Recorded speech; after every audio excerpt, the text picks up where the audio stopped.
नमस्ते दोस्तों, मैं doctor Pawan Sharma the psychedelic आपके लिए लेकर आया हूँ एक ऐसी श्रृंखला जिसमें मेरे द्वारा लिखी हुई NLP कल्पतरु किताब के सारे पाठ हैं।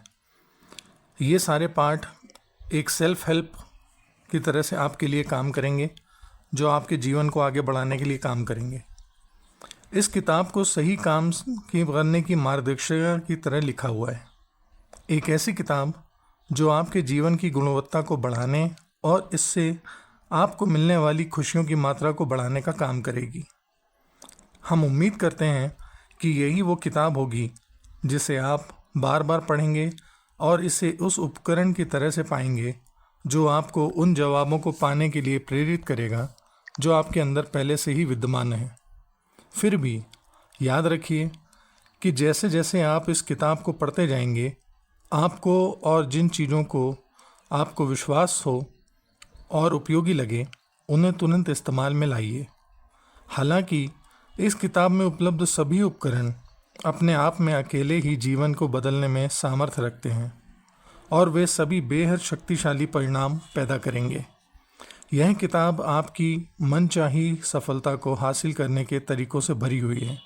इस किताब का उद्देश्य आपके जीवन में किसी एक बदलाव को लाना नहीं है, बल्कि वह केंद्र बिंदु बनाना है जो आपके जीवन को बिल्कुल नए स्तर पर ले जाने में मददगार हो। इस किताब का उद्देश्य वैश्विक बदलाव लाना है।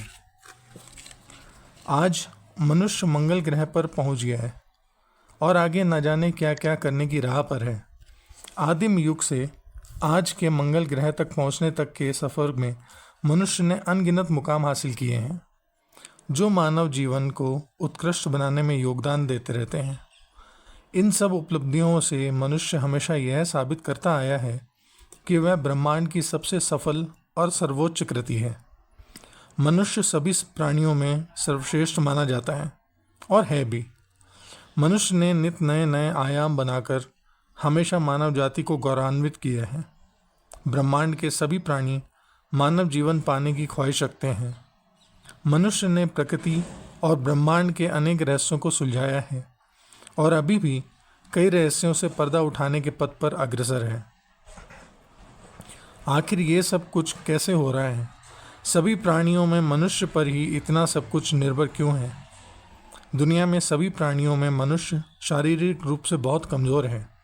वह ना तो चिड़िया की तरह उड़ सकता है, न तेंदुए की तरह तेज़ दौड़ सकता है, न मछली की तरह ही तैर सकता है, न ही चींटी की तरह अपने वजन से कई गुना भार उठाकर आसानी से चल सकता है। मनुष्य की आँख चील की तरह तेज़ नहीं होती है। ये छोटे से कीड़े से काटने से भी मर सकता है। शारीरिक तौर पर मनुष्य बेहद लाचार और असुरक्षित होता है, लेकिन कुदरत बहुत समझदार और दयालु है। उसने मनुष्य को सबसे बड़ा तोहफा दिया है।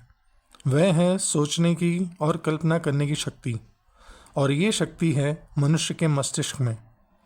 इस शक्ति से मनुष्य कुछ भी करने में सक्षम है और इसकी सहायता से मनुष्य अपना माहौल स्वयं बनाता है, जबकि अन्य प्राणी को माहौल बनाकर ढलना पड़ता है।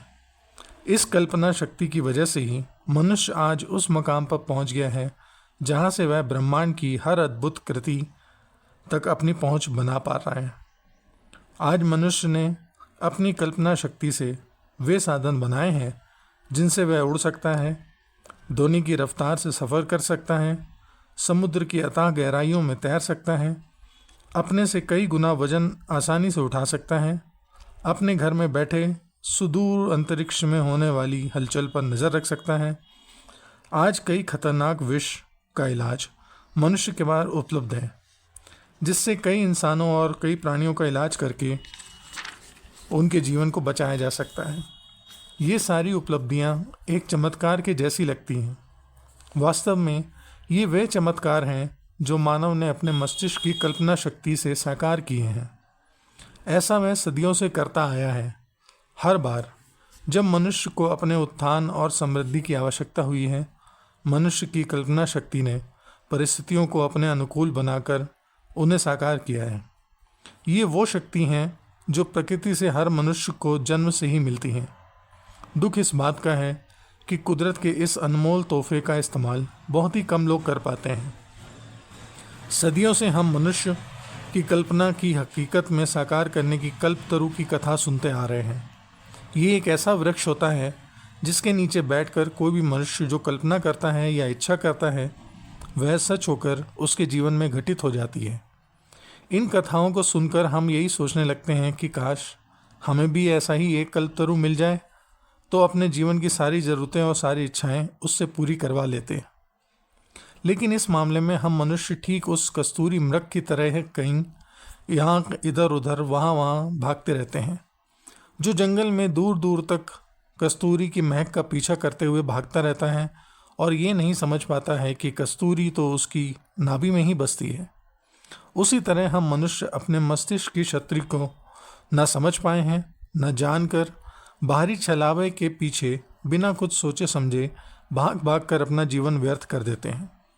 जो मनुष्य यह ज्ञान पा लेते हैं और उस पर अटूट विश्वास रखकर अपने मस्तिष्क के सुझाए गए मार्ग पर बिना शंका और पूरी सहमति के साथ चलते हैं, वे सफल होकर अपने जीवन को सही मायने देकर लाखों करोड़ों लोगों के लिए प्रेरणा स्रोत बन जाते हैं और आदर्श बन जाते हैं। हम सभी जितने भी सफल और महान लोगों के बारे में जानते हैं, उन्होंने अपने मस्तिष्क की इस अद्भुत शक्ति को समझा और उसका लाभ लिया। इस पुस्तक के माध्यम से हमने वही ज्ञान और समझ आप तक पहुंचाने का प्रयास किया है जिसके प्रयोग से आप अपने जीवन को असीम ऊंचाइयों तक ले जाने, अपने शरीर को निरोगी, स्वस्थ व स्फूर्ति से भरने और अपने मस्तिष्क, अपने मानसिक स्वास्थ्य का लाभ लेने में मदद पाएंगे। हम ये नहीं जानते कि हम क्या नहीं जानते, हम ये नहीं जानते कि हम कितना नहीं जानते। We don't know what we don't know. We don't know how much we don't know. अगले अंक में अगले पाठ के साथ फिर हाजिर होऊंगा। तब तक के लिए नमस्कार।